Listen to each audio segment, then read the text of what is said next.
Hi, this is Dr. Kathleen Hallinan, and we are continuing with our weight loss vlog.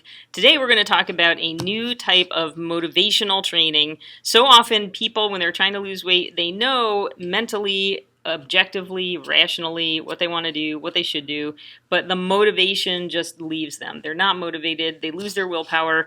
They have the second helping of pie, or they cut the piece bigger than they should have, or you have the third beer, or you have the second slice of pizza, and it's not till afterward that people feel bad. They think, oh, I shouldn't have done that. Well, so that's kind of the rational, logical part of your brain telling you, oh, I shouldn't have done that. But the part of your brain that has the craving for it, the desire for it, is not being addressed. So when you go to your doctor's visit or provider's visit, quite often if you're trying to get help with weight loss, the approach that is done is something called motivational interviewing, which is where the provider often will walk you through the logical benefits of your setting your goal, which is maybe a 10-pound weight loss.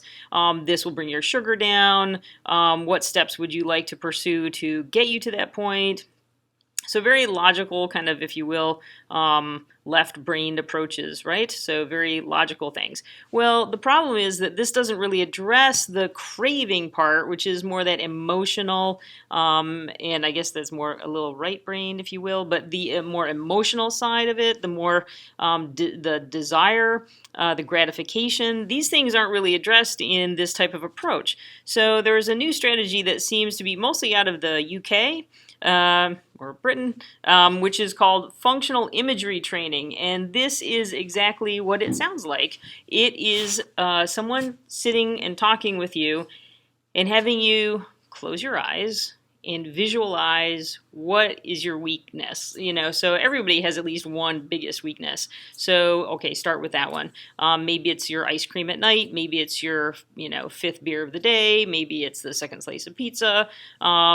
Maybe it's the snacks that you have when you're stressed, but, you open the bag of potato chips at night and you sit with them.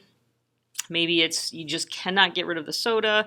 So functional imagery training is where you actually have someone, and you can do this now if you want, so you can close your eyes if you want, but really in your mind, image, like see the thing. So let's take an example. So let's take your potato chips at night. See the bag. Anticipate the smell of it. You're opening it up. You can hear the crunch of the bag, and you can almost smell the saltiness and the oiliness of it all, can't you? So and you're just anticipating that this is going to taste good. You can almost taste it. And now replace that imagery immediately with your image of the most important part of why you're trying to lose weight. Whether it's that you have a picture of yourself from 20 years ago and you want to look like that again, to your granddaughter is getting married, or your daughter is getting married, or your son is getting married, or someone, like oftentimes this is for like a wedding or an event that people want to lose weight, and imagine yourself there, fit, like in clothes that you wanted to get into. Maybe your imagery is to be able to run a 5K and you can't do that yet until you get some of the weight off your knees. But whatever the most strong, powerful image that you have that drives you to when you do succeed, when you do say no to that, whatever it is, what is that? And immediately replace it and look and feel that so strongly. So if it's a wedding, to like imagine people there complimenting you on how good you look, and you look so healthy and you've done so well. So if it's running a 5K, just imagine yourself like ripping across the finish line, being healthy and fit. And so these are all things that may be the target for you. And maybe it's something as victorious as getting rid of your insulin or getting off your diabetes medicines.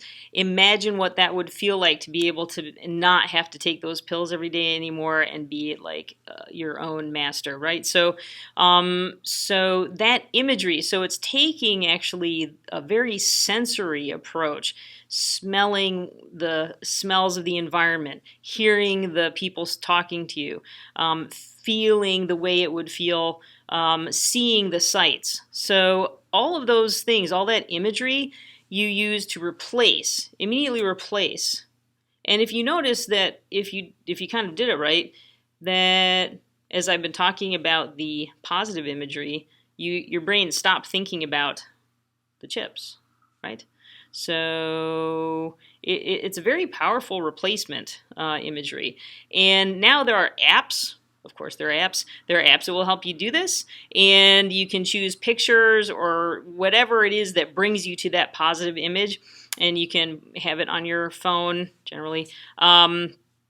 So this is a different approach to getting yourself in the right mindset, because ultimately all of this is mental. It's all mind and your helping you with your behaviors and helping you with your choices. So ultimately you still have to get to the right choices, but this is a powerful help for you. And I will just do a kind of a plug for something that I think anybody might want to look into. I have to say I have seen this at Walmart, and I've been intrigued. I actually tried one of them. This is the whole Nutrisystem thing. There's no problem with doing some of these, like, meal supplement. If you're confused, then once you get yourself motivated, if you're still confused about what to choose and what to pick, I mention this only because it's prepackaged and almost everyone has a Walmart near them. So, and you can buy the 5-day thing. If you're not sure and you just want to kickstart yourself, because often success generates motivation, try it. I think, these are things that are at least will get you started if you don't even know where to start. So, I hope this has been helpful. Feel free you can search, functional imagery training apps, and you'll come up with some of these things. And you might find that really starts to bridge your motivation gap. Okay, so I hope this has been helpful. And you guys are doing great. So keep up the good work, because really we're trying to get everyone healthy.